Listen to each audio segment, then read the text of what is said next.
to episode 5 of the Inside Real Estate Podcast. There's not just one path to success. So one thing that we're doing is bringing on different realtors who are finding success in different ways and picking their brains so that you can hopefully pull some insight that you can apply to your business. So today we have on Shawn Connors with VRA Realty, and he's a special one. He's actually a podcaster himself, and so we'll just get into it. So Shawn, if you take a minute and talk a little bit about your background, tell us, who you are and. Sure. Yep. Well, my name is Shawn Connors, and I'm the managing broker and co-owner of VRA Realty. My background is not anything in sales or real estate. So I actually come from a culinary background. Cool. And I did that for about 10 years. Started as a dishwasher in a hospital, worked my way up, went to school, and eventually became a line cook, sous chef, executive chef, chef de cuisine at a few different places. So no, not real estate related at all. So very interesting turn of events in my life and my career that actually led me into real estate. Okay. So how did that go? How did you end up in real estate? Well, I was working at a country club. Actually, my favorite job that I had in the kitchen with the best people that I work with. And my boss, actually, I had the chef de cuisine, and then the general manager. They were both my bosses, right? Great guys. Love them to death. I still stay in touch with them as much as I can. And at one point, in 2015, I proposed to my wife the summer before, so we were getting married. We didn't have any money. Our families don't have any money, so we had to fund it. Okay. And I was like, I need to do something. I need to make some money. I need to figure out what to do. And I was talking to my boss, Billy, and he's like, I know a friend of mine that I went to school with that's looking for someone to help him in his real estate business. I was like, all right, I'll talk to him. So I talked to this guy, and he actually lived out here in Westchester. Okay. And he was a wholesaler. And that was my foray into real estate through wholesaling. And I knew nothing about it. I met him, got very interested in it. And I was like, wow, I think this can be something. I can turn this into something. And that was in 2015. I didn't actually start doing anything in real estate until the next year. But that was the beginning of it. Just a whim, and I needed to make extra money, and that's how I got into real estate. That's how it starts for a lot of people, though. You know, I don't have it anymore, but I got my real estate license shortly after starting this business with my dad. I'm like, oh, I can take pictures and market houses. Right. Why not get the license too? And then everything tanked in 07, 08. So yeah, that was OM too. And it turned out it was definitely beneficial to what we're doing now. So you are managing broker at VRA, right? Yeah. So what was it like starting a brokerage? Because you helped build this thing, right? From the ground up. Yeah, so I did help build it. Steve was the original founder. Okay. He started it back towards the end of 2014. Okay, so how did you get connected with him? Funny you asked that question. Yep. The same guy that I met in 2015 that was out here, I started to work with him, and then he kind of ghosted me. I don't think it was on purpose. He probably just got busy, so I didn't hear from him. So I started learning more about the business, reading books, and trying to figure out okay, how can I do this? So fast forward to 2016, I actually met up with that guy again, Jason, because I was like, hey man, I've been reading about it. I'm really interested. I want to get going. So I was on Craigslist, and I saw this ad looking for an admin for a real estate business. And I was like, why not? Why don't I just answer it? So I responded to that Craigslist ad, and it was actually Steve who posted it. And he was like, hey, man, why don't you come in and we can talk? And I just so happened to be with that guy, Jason, when he answered me. It was so weird. And I was like, hey, do you know this guy, Steve Seymour? He's like, yeah, I know Steve. You want to go see him? I was like, yeah, I guess. So we literally drove to our old office at 307 North Walnut, and I met Steve, and I just, latched on. He became my mentor for the first few years. I really learned that business. So he had the brokerage, but he also had another business, Homes for Cash. So it was a home flipping business. So essentially, I was the acquisition and disposition guy before I got licensed. This was like before I actually got licensed. Oh, wow. Yeah, so I started learning that end, like the investing, wholesaling side, and then I got licensed because I was like, if I get a license, I can do more, right? I can sell more houses. Yeah. And then I just had a decision to make. Do I want to keep wholesaling or do I want to become a realtor? Yeah. And I decided to go that realtor route. What did you see in becoming a realtor that you thought was worth going in that direction? So with wholesaling, I noticed that it can be a very dishonest business. Very dishonest business. And I'm not knocking wholesalers. A lot of them do a great job, but there's some that just do not. They don't actually tell the seller what they're doing. Yeah.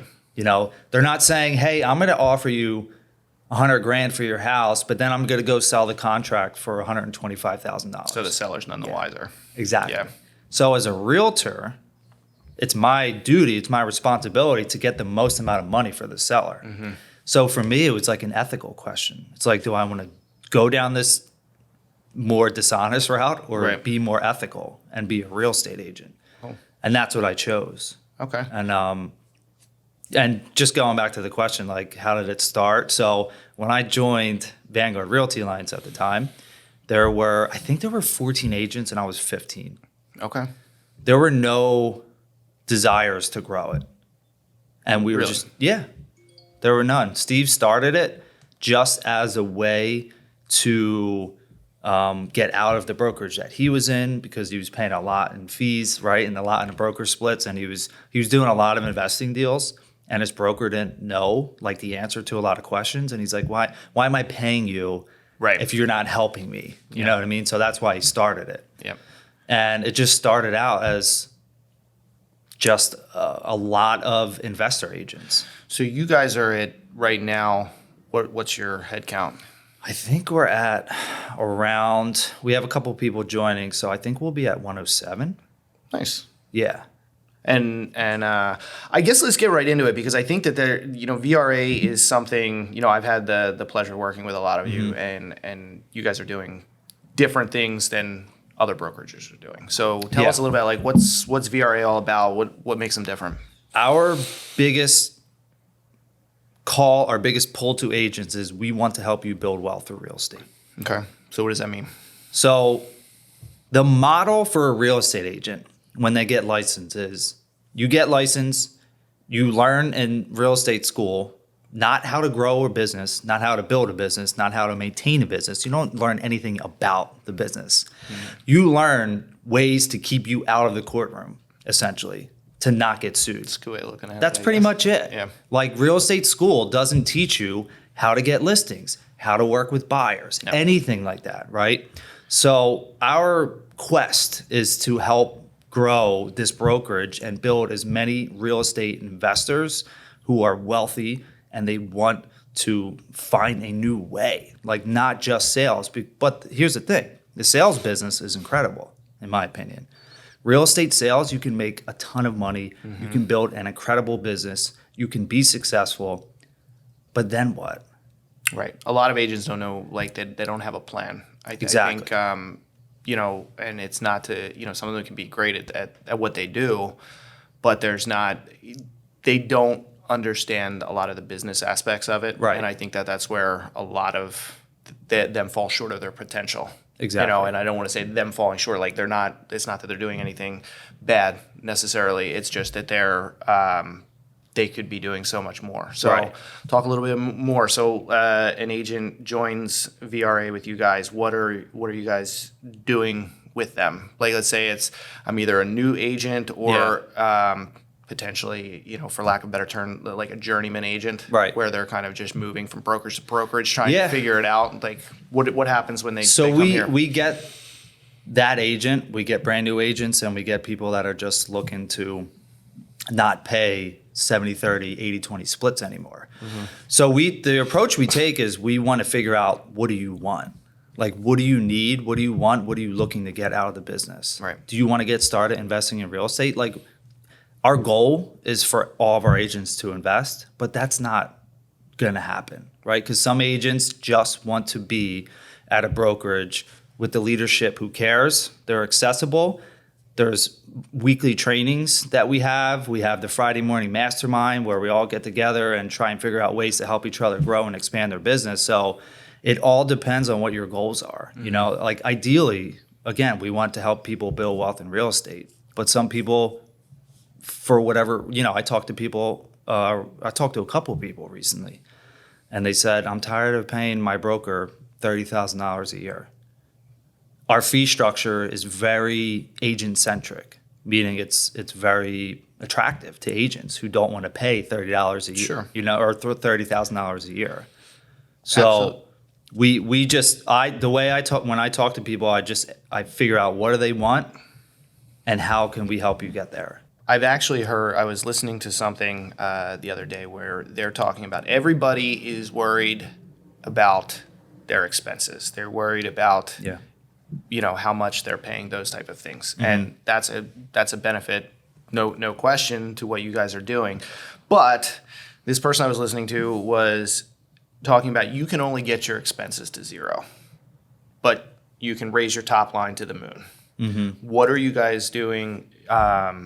You know, what are some things you're teaching people and how to increase the top line? Because in reality, if it were me, I would look at that as having almost more value than cutting the expenses. Because if you can teach me to blow the doors off in my business, then I'm not as worried about that expense. Yeah, that's a great point, because you can only get your expenses so low. At the end of the day, if you're in the real estate business, the number one thing that you need to do is treat it as a business. That's the number one thing. And then the question is like, oh, well, what does that mean? Right? So it's tracking and measuring. It's finding different lead sources, finding different ways that you can bring in business. The market is the market. Right? You can be successful in any market. We have agents right now. We have agents last year that did better than they did the year prior. And that was their best year, the year prior. So we have agents that are actively working, generating a lot of business, and we tend to lead by example and lead by community. What can an agent do? A lot of agents are having a tough go at it right now. Some of the most successful agents, you know, over like track record wise, are having a very tough go at it right now. What are some things people can do in the market that we're in right now to overcome the situation with the lack of inventory? I have buyers, but I can't, you know, I have no listings. I have buyers and I have nothing to get them into. What can people do to shift, essentially?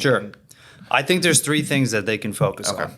One, which will probably always stand the test of time in real estate, is really diving into your sphere of influence. How often are you contacting them? How often are you staying in touch with your past clients, the people that you sold houses to? How often are you following up with them and giving them an idea of what their home is worth? If they bought with you 3 years ago for $400,000, like, are you letting them know your house is probably worth $550,000, right? What are you doing to stay in touch with the people that already know, like, and trust you, that do business with you, and that want to continue to help you in your business? So on that note, I think everybody understands that in concept. What's a system somebody can implement in their business to actually start doing what you just said? An easy system would be if you have a CRM, which in 2024, if you're a real estate agent, you don't utilize a CRM, I don't know what the hell you're doing. And most of them are included with your brokerage these days. We offer KV Core out. So an easy thing, literally the easiest thing you can do, is get all of your past clients, the people that already know you, even if they haven't done business with you, your brother, your cousins, the people that you went to school with, right, that you still stay in contact with. And this is the most simple, easy thing you could possibly do. Put them in the system and go weekly. 3 people. Just shoot 3 messages out to these people on a consistent weekly basis. Okay. So that you can stay in touch with them over the year. Okay. Say you have 500 people, right? How many days is that? I'm not a mathematician. 150? Yep. Right? That's 150 days, not including weekends. And it's not blowing up your schedule. Yeah. You're literally sending 3 text messages. Mm-hmm. How you doing? So I had a client of mine that I tried to explain him basically what you're saying there, that's a good thing that he should be doing, right? And he tells me that he doesn't feel comfortable talking to people who were happy with him because he did a good job for him in the past. He doesn't Right. feel comfortable reaching out to them to say, hey, do you know somebody, or are you potentially interested in knowing this or whatever? He doesn't feel comfortable reaching out to those people. What do you say about that, or what would you say to somebody that could kind of switch their mentality on that? The easiest way to switch that mentality is you're contacting these people not to talk about real estate. You're contacting the people that you've already done business with to see how they're doing. Mm-hmm. They know you. They know what you do. It's not a cold call. It's not a cold call. Right. If you're just saying, hey, like I have it set in my schedule to contact a past client because I know that I helped them move, I guess it was 5 years ago. They have had 2 kids. I haven't talked to them in a little bit, and all I would say is, how are you? How are the kids? How's the family? Mm-hmm. Ultimately, the question or the conversation around real estate will most likely come up without you having to bring it 100%. up. It will come up. Because they know who you are. Because they that's know what who you do. are. Yeah. So if you're an agent out there and you're like, well, I don't want to talk to the people I already know because I don't want to be pushy and salesy, don't be pushy and salesy. What are the chances that they say, how's the market on their own? Exactly. Exactly. If you have 500 people and they all know what you do, I guarantee 450 of them will probably say, how's the market? And the real estate question will get brought up. 100%. It's that simple. Let's talk a little bit more about what you do. Okay, take your broker hat off. Sure.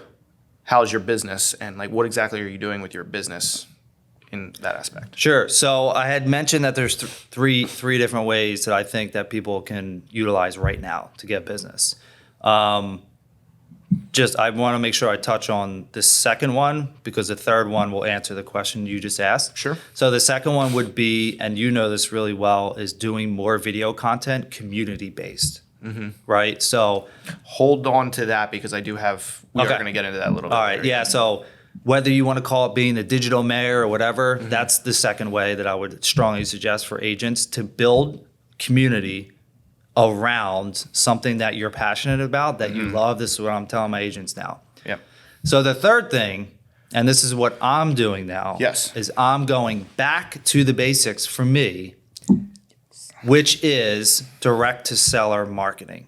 So I have the sphere of influence stuff that I continue to do, but now I'm going back to basics with direct to seller marketing. Took the words out of my mouth because that's what I've been in talking to some of my clients about.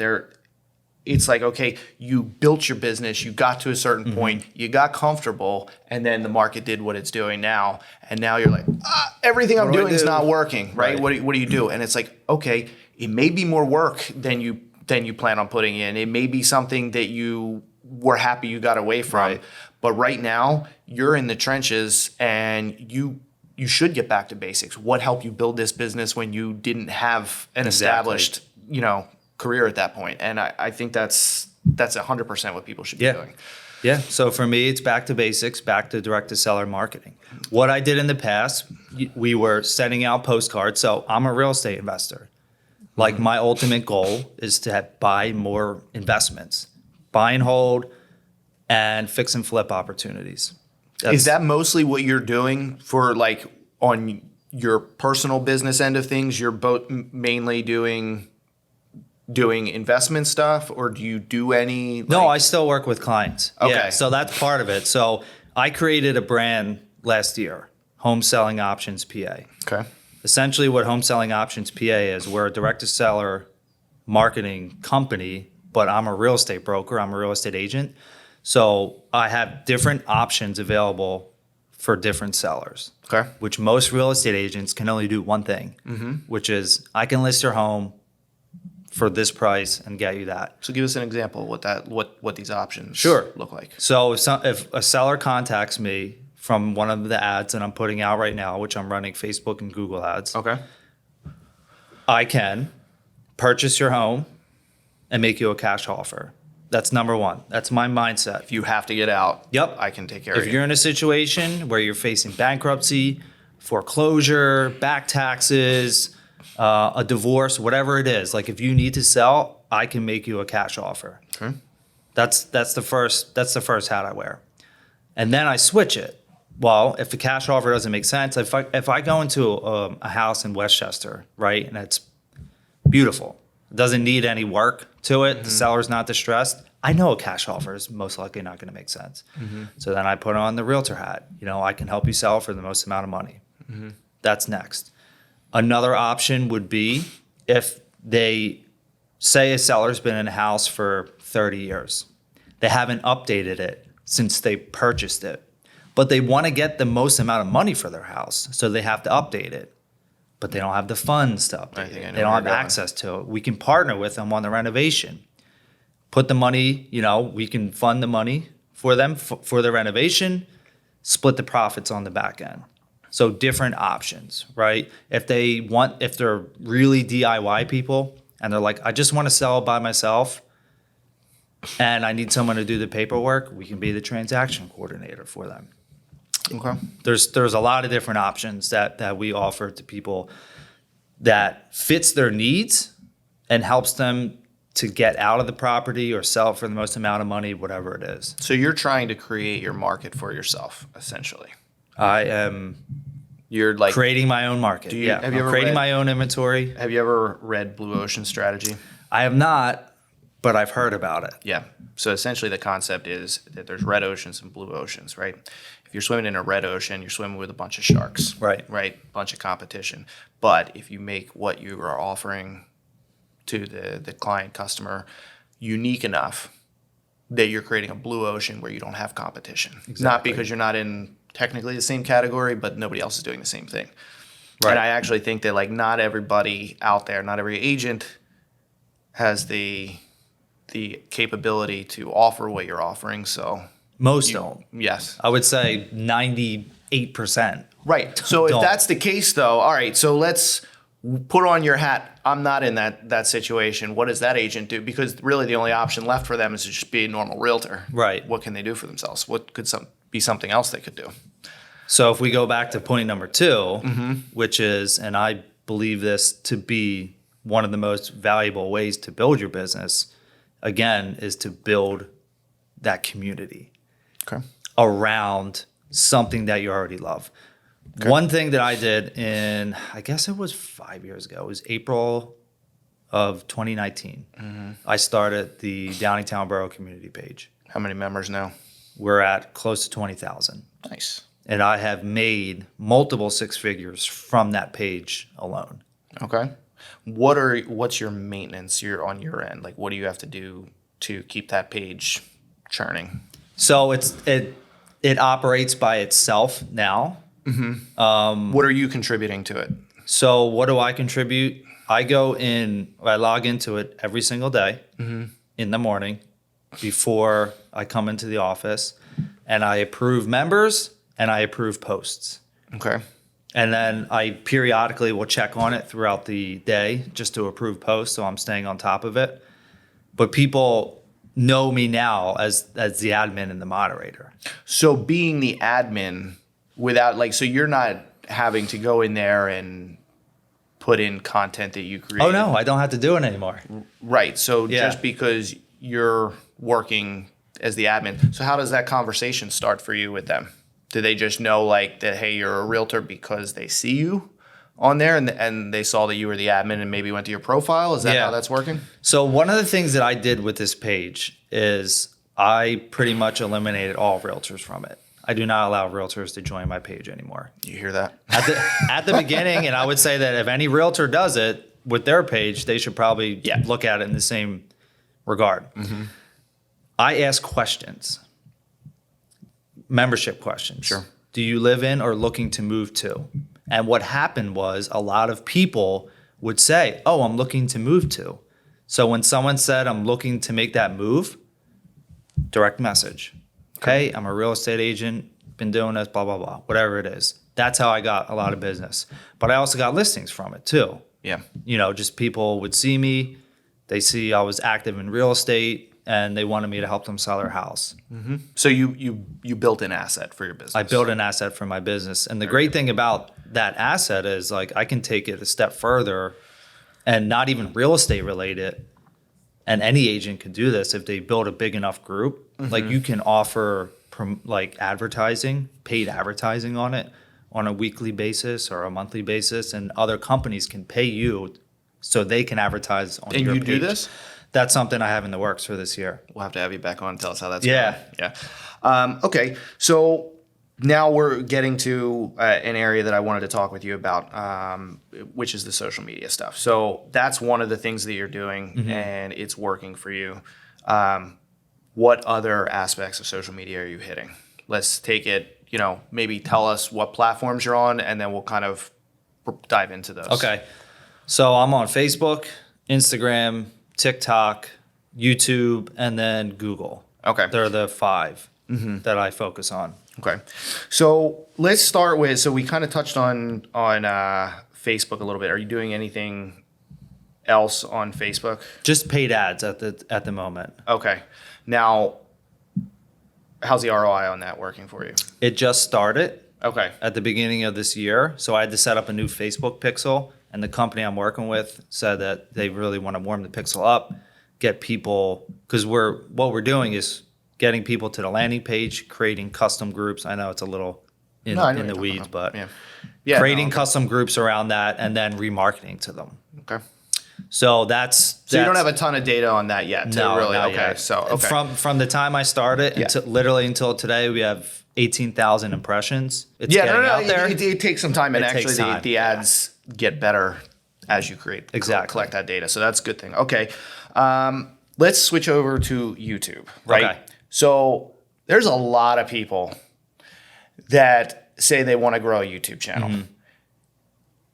It's not easy. It's very hard. And they hear from so many people that this is going to I'm getting all these. I doubt it unless you're putting in the effort, because these people, I like the people that they say are having success there. They go with what are they getting anything, right?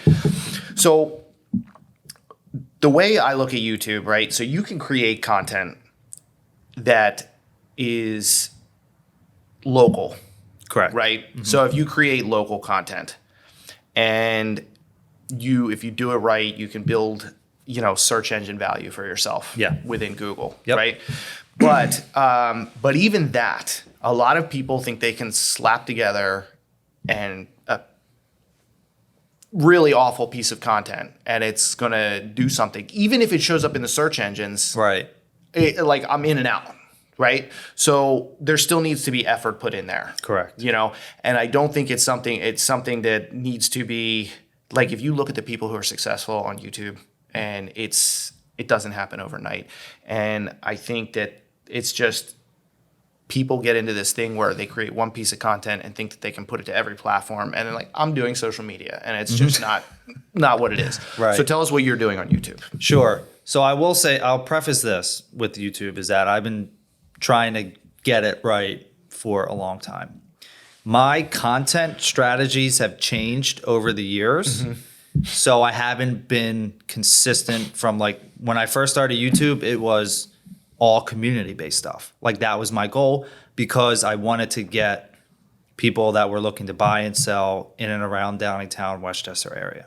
Okay. That's what I started with. But then I focused more on the agent side.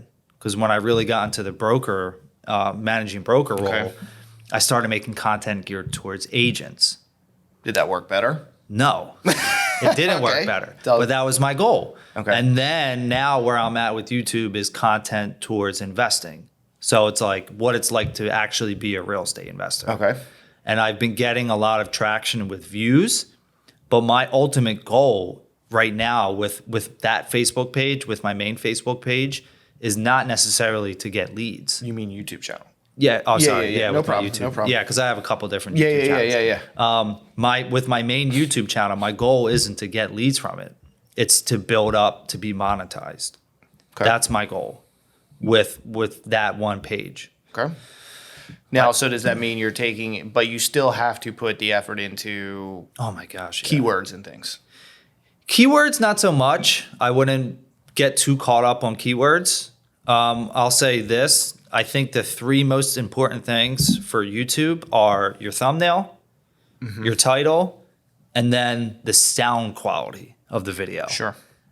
So I actually saw something with Mr. Beast, and I don't think this is in full swing with it. Gary Vee was talking about something with Mr. Beast where he's even, so Mr. Beast has spent 6 figures on getting thumbnails created. Yeah. Right. So I bet. Yeah. Right. So that tells you kind of how important they are. Right. But at the same time, now because YouTube has that autoplay feature, like play without having to actually click on it, that it's almost your first, it's similar to now the other platforms where your first 3 seconds of action is important as well. Yeah. So that's, I think, a transition that I see going on, and I've, based on after hearing that, and now I'm seeing it, I Right. think it's actually something that's an evolution. So that'll be interesting to see how that plays out. It doesn't mean thumbnails are dead, Right. by any means, but it's going to be interesting to see what's going on there. But like in titles, okay, so you want to monetize, so you need views, right? Yeah. You need to build the views. I need to build But the how are views. people finding you if at least the titles aren't keyworded properly? Well, I would say that the titles are keyworded properly to get people in. So Right, it's but still you're talking an about the uphill description doesn't need as much attention as it used to. climb. Yeah, I don't think the description is, and I might be wrong. I could be very wrong. Okay. I think the content is more of Sure. what bringing Okay. people in, and you're like, what are agents going to make content about that's going to be valuable to people? Okay. So YouTube is long form content and short form. Are you pulling in any dollars yet? No, not yet. Okay. So I'm at 1,060 some subscribers. So I hit the subscriber metric, but I Yeah. haven't hit the views yet, which is tough. Somebody I know was telling me they're making like $6 Really? a month or something now. Like That's it's where great, it starts, though. right? But yeah, Yeah. no, 100%. So, but yeah, I think that's something that it's like, it's good content, but I think you have to, but like you would corroborate that it's not, you have to pay attention to it.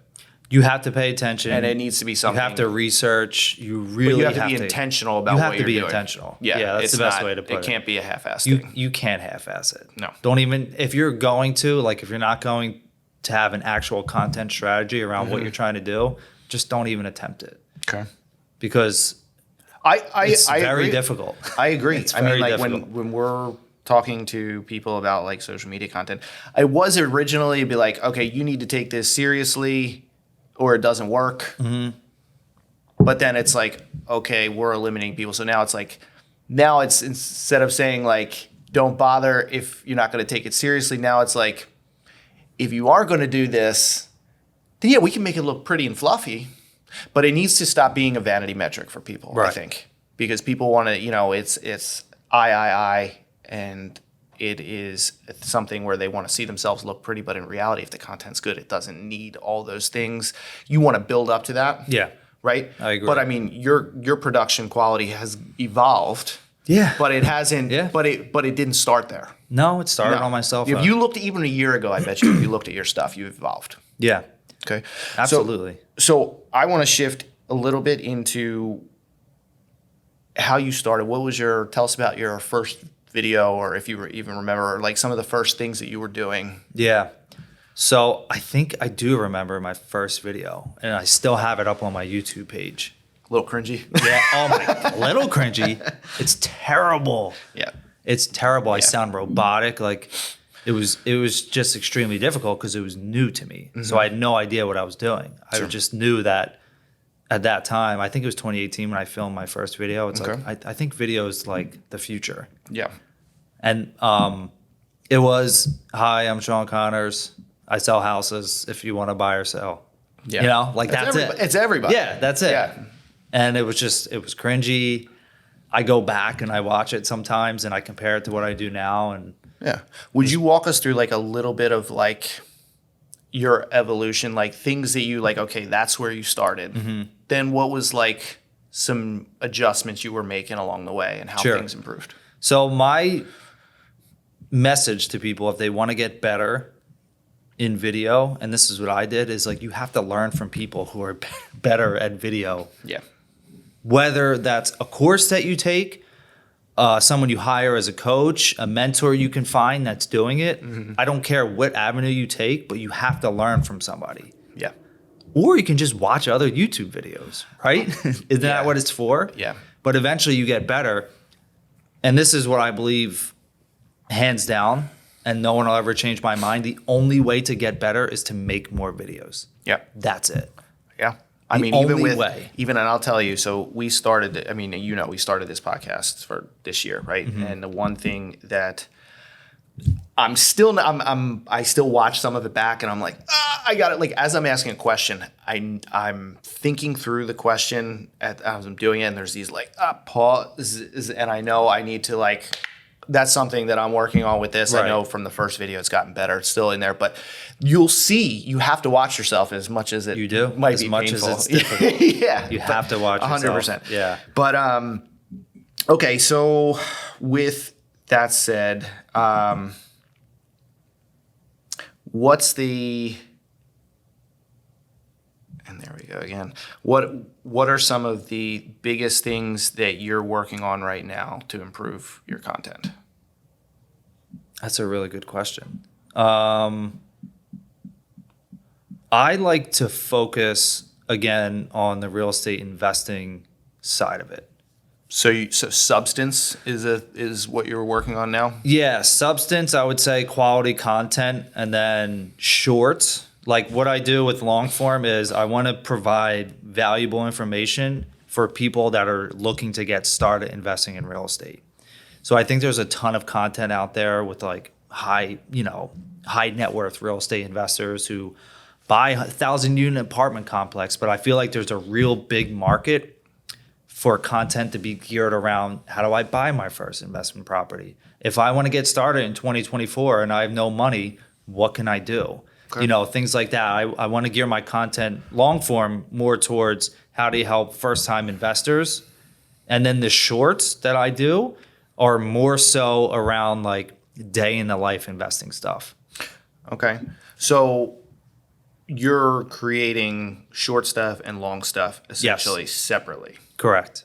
Are you doing any of long form and creating micro content from that? Yeah, I have been. I've been doing a lot more since the beginning of this year. Okay. So I have I have a lot of different brands, I'll say, which I don't recommend to everyone. But I wear a lot. Told you he was a special one. Yeah, I wear a lot of different hats. So Yeah. I have to make content for real estate agents.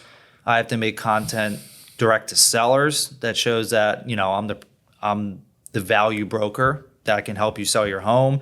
I make content towards real estate investors, right? So I wear a lot of different hats and I make content for all those buckets. Okay. You have built an infrastructure at this point. Correct. That's so like you're in a rhythm, you're comfortable being on camera, you're doing all of these things. Yes.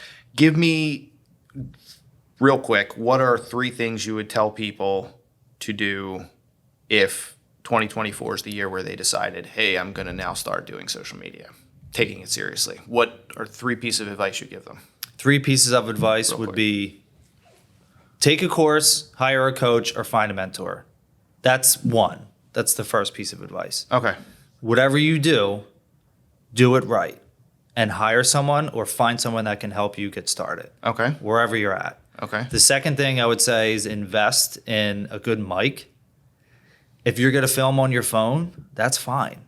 iPhones and Androids, the cameras are incredible. Even if you start something, you know, if you buy a $20 mic, you're going to get $20 audio. But if you spend $150, buy one, invest in a cry quality once. mic. Yes. Invest in a quality mic. Yep.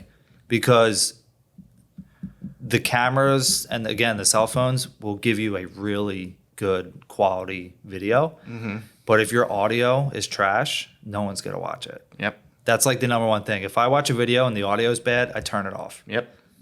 And I'm sure a lot of other people do the same as well. you look at your own habits Yeah. on social media. Would you watch it? Right. And then, so that would be the second piece of advice, to get quality mic. And then the third would be video, shoot. Just keep filming videos. Whatever direction you decide to go, whatever your avatar is, if you're looking to work with buyers, sellers, investors, just keep filming videos. Don't think, just shoot. Don't think, just shoot. That would be a really good, like, shirt. Don't think, just shoot. Yeah, seriously. Because people get in their own heads and they say, I want to do it. I want to get video. I'm Don't sure think, you were just guilty shoot. of it at one point too. I mean, we all, there's no way out but through. And some of our agents are really leaning into video right now. And it's awesome to see. Yeah. Because I've been preaching it for so long. And It's just not so a fun. negotiable anymore. No, if you you have if to you, do if it. you want to be serious in this business. But all right, so I want to move on for a second. Let's get a little bit into. So I want to ask you quickly. Not so much that people don't know this, but that I there's certain things when we do these podcasts that I want to see, that I want people to see, that in people who are actually out there doing things, Right. that there's a common denominator among a bunch of them, right? So how important is discipline and gratitude in what you in being successful in any business? Okay. Well, I'll say this. If you don't have discipline, then you're not going to do the work that you need to do in order to be successful. And the discipline doesn't just mean in business. It just means in life in general. You know, so for me, I know a lot of people struggle with working out. I was there before, right? Like, it was really difficult for me to get started. And the discipline comes from just doing it day after day after day after day. Like, since 2015, I can say that I probably worked out in some form or capacity a total average of 5 days per week since 2015. Yep. Did you ever see that video with Will Smith was doing an interview, and he said something about success where it's like, if you build a wall, you don't build it in 2 seconds. It's laying a brick every day as perfectly as you can lay that brick. And then over time that you build a wall. You built the wall, yeah. Yeah. I haven't seen it, but Yeah, it's a good quote. it's literally just a day by day process. Yep. To build discipline. Now, what do you say to people? So we've all felt motivation, right? But motivation doesn't last. So do you agree that discipline is more important than motivation? 100%. Yep. Yeah. Because motivation will get you so far. Yep. Motivation can get you to start, but discipline will get you to last consistently. We can leave it on that one. And then the gratitude piece, you mentioned gratitude as well. And I think having gratitude is tremendously valuable in life. I'm the kind of person that I compare myself to other people too often, right? And that leaves me in a state of being not grateful. But then when I take that step back and I compare myself to myself, and I see all that I've built, and I see all that I have, not just business, just life in general. You know what I mean? Like, I've come a long way, right? Yeah. And I was at a point in life before, where I just didn't want to do anything. I had no desire to do anything, to be a part of anything, right? And it was very difficult to have any gratitude. Yep. And now I'm at a part in life now where I just take a step back and I'm like, wow. There's always somebody that'll trade places with you. Exactly. Yeah, exactly. People tell me a lot, I don't have time for this and that. And whether it's the gym or it's something that will help their business, but they just won't make the time for it. How do you manage dealing, you have a family, which, when I see you on social media, look like things are good there. You have cute kids, are cute, everybody smile most of the time, you have a beautiful wife, all those type of things. So what are you doing to make sure that you're making time for everything? That's a great question. When people say they don't have time for whatever it is, my response to them is generally you make time for what's important in your life. Plain and simple. If you don't value exercise, you're not going to exercise. If you don't value your family, you're going to stay at work too long. If you want to make time for the things that are important in your life, you're going to find time for it. People say to me all the time, I don't have time to work out. Well, it's like I wake up on the weekdays at 4:50 in the morning so I can work out, come home, and as soon as I come home, my wife has to go to work and the kids are up. I can't really work out after that, right? Because I'm with them for the next couple of hours. Got to get them to school and then come into the office. Now, the one thing that just popped into my head as you were saying that's great, right? So you're making time for working out. Yeah. But just you're an also, instance. but at the same time, while doing that, you're also making time to be present with the family. Yeah. And the other aspects. So it's not Right. just like, it's a perspective thing in a lot of ways. Yeah. Isn't it? Yeah, and you have to set boundaries too. I think especially in real estate, it's super difficult Tell when that you to my first clients. get when you first get started, you're like, okay, I'm available to my clients from 7 a.m. to 9 p.m., 10 p.m. Right? Like you have to make boundaries in your life, and when you just get started in the business, you kind of have to be able to be available 7 days a week to start. But I think once you grow your business and then you can set boundaries with people, like if you call me after 7 o'clock, I'm not answering. Yep. Like there's no chance I'm answering unless it's some kind of emergency.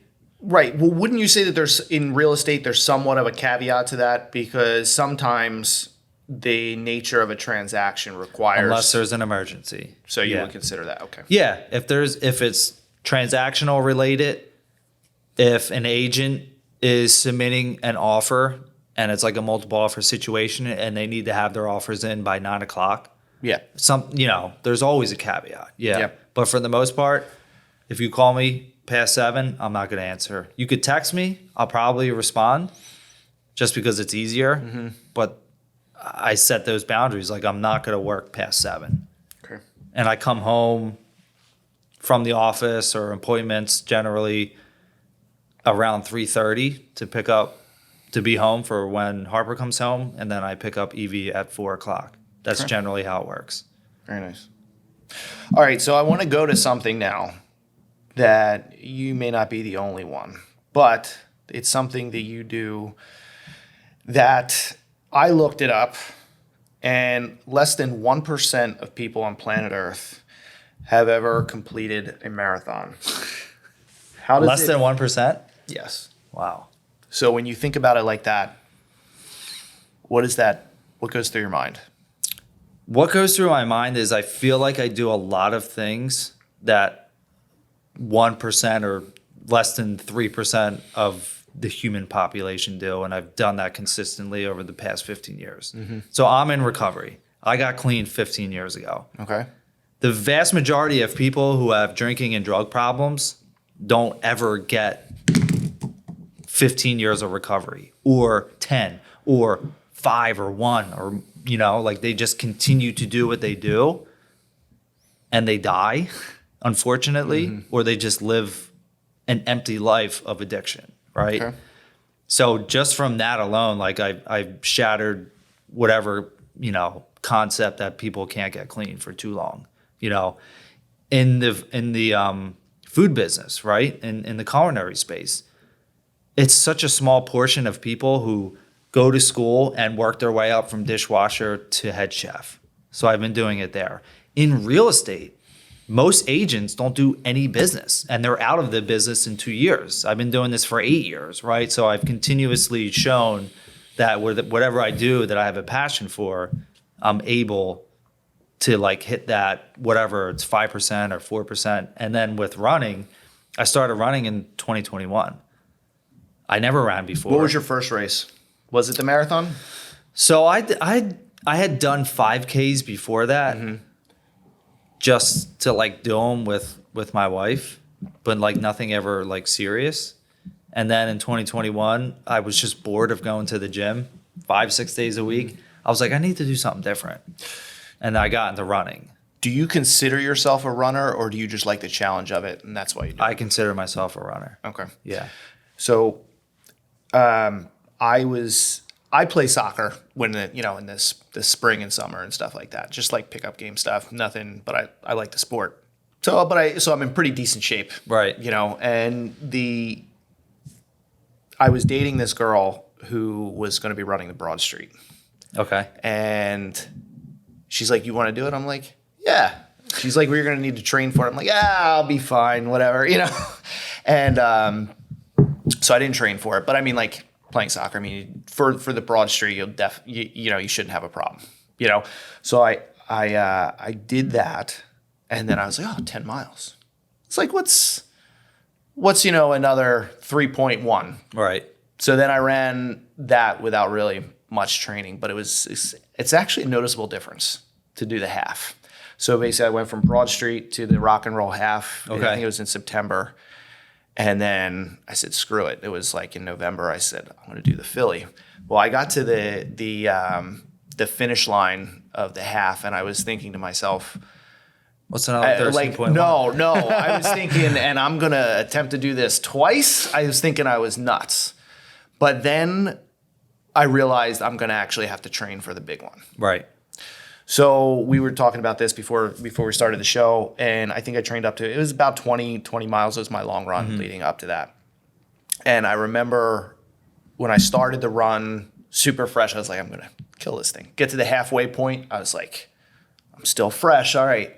Get to 17, I started to get cocky because I still felt fresh at 17. Right. And then where it starts to go down into Manayunk on Main Street, I think it was like 19 something, whatever it would be. Brutal. Bam, Yeah. the wall. And it's like, Yeah. I never hit the wall before that moment. I always said, like, oh, maybe I'm tired. No, that wall is real. It is real. And I think from that point on,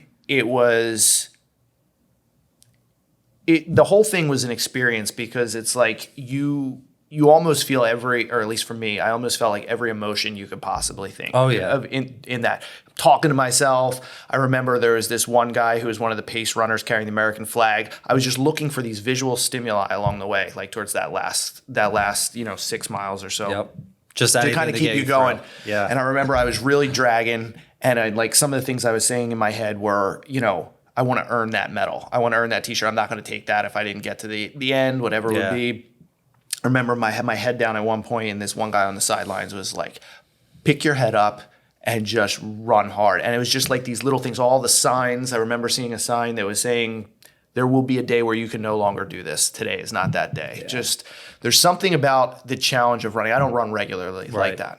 But there's something about a marathon that, and I'm not saying this to brag, but I understand the experience, and it's intense. It's very intense. And when although everybody said, oh, crossing the finish line was good, I didn't get that. No. I couldn't do stairs straight for like a week afterwards. Yeah, I literally wanted to cry. It's brutal. But I think it's something that, like, the analogy to draw with like business, especially, in any business, but like in real estate too, it's a marathon, right? Yeah. It's something that, like, you have to pick up skills along the way. When there's skills that you don't have that you're acquiring, it sucks because you realize you have deficiencies, right? But as you gain them, you're better off for it. Yeah, and then you can exactly. So yeah, I've learned so much about myself from running this past 2.5 years. Like, I never, ever, until I started running in 2021, never thought that I could complete a marathon. Like, it never even crossed my mind. Mm-hmm. And if I ever saw or just like read something about someone, I would think to myself, like, that's absolutely insane, right? And that's the start of the running journey, really, because you can run a marathon, and then there's ultra marathons. There's the 50 miler, and then there's the 100 miler, and then there's the 200, and there's the Cocodona 240. Or the Moab 240. Yeah, that's 240 miles people do. Yeah. In like 3 or 4 or 5 days, right? Like, it's absolutely insane. But one thing that's going through my head when I'm on those long runs or even on race day. And it really helps to bring me back to reality or bring me back to gratitude. It's, I get to do this. Like, I don't have to do this. No. Not one person is forcing me or telling me that I have to run this marathon or that I have to train and run 180 miles this month, right? Like, I get to do this. Yep. I have the ability to do this right now. And I think that too, like, there might be a time in the future where I cannot run anymore. And now I really focus on, and that's a good, thing to segue into business, right? Like, you get to be in real estate. Nobody's forcing you to do it. No. You get to do it. Yeah. And you can choose how much you want to put into it. You can choose how much you want to get out of it. Like, you get to do this. Nobody's forcing you. And a lot of where we are right now, especially in 2024, where people are having a hard time, it is the point in the marathon where you need to push through. Right. You could quit. You hit the wall. A lot of people are hitting that marathon wall Perfect. right now. Yep. And 100%. And I think, and it's like, there is daylight at the other end. Right. But you got to keep the legs moving. Yeah, well, real estate is cyclical. Yep. Yeah. It goes, and generally in 7 years, right? Up and down. Yeah. So you will get out of Yep. this. Like, the market will change. But what we're going through, like 2007, 2008, the way that thing tanked when that happened, that it was different than anything most people, current real estate agents or Right. people had ever seen, right? Same thing with what happened during COVID. Different than something most agents have ever seen. Like cyclical, yes, but there's these pieces, these chunks where we're in now that I think are, what's the word I'm looking for? They're exaggerated from a normal ebb and flow of a market. Like, okay, it's buyer's market, it's seller market. Now we're like, it's just something that's not going to be over tomorrow. And It's definitely not going to be over tomorrow. Yeah. And a lot of agents won't make it. Yep. And who's that guy who's like, it's not over until I win. I forget what one of those motivational speakers said that. But yeah, but I think just people, it's Yeah. a good message. Like people, you don't have to get out there and run a marathon, but I think it's, Well, real estate in general Yeah. is running a marathon. It's Absolutely. not a get rich quick. no. It's not a get rich overnight. Especially when you're looking at investing, it's a get rich slow. Very slow. Yep. And you can be successful as a sales agent relatively quick. Like Yep. you can be successful your first year. I sold 19 homes my first full year. Like there's a lot of people that can do that, but there's some that won't. Right. But as you go through, like, pick up milestones, okay, you got better at this, you did this, you accomplished this, you can see a pickup in speed over time Right. if you're staying disciplined and consistent. But I think that's all great stuff. And I think just something that, this wasn't about running necessarily, Right. but more to kind of just tell people that they need to have a mindset of, hang in there Yeah. and get back to basics, as you said. So, Yeah. So to wrap things up, give us a positive message to the world. As difficult as it may seem, I think that we all, as human beings, need to feel loved and to give love, no matter what we're going through. I had a really great session with my therapist yesterday. I see out, I have no shame in that at all. I think we all need someone to talk to. And we were talking about, my early life, right? And not for a lack of not getting love from my mom, right? Because my dad was like the enforcer. And the question he posed to me was, if you can go back to that kid that was in grade school and tell him one thing or like show him one thing, what would you do? And my answer was, like, I would show him more love and compassion and empathy. And it's really difficult to do.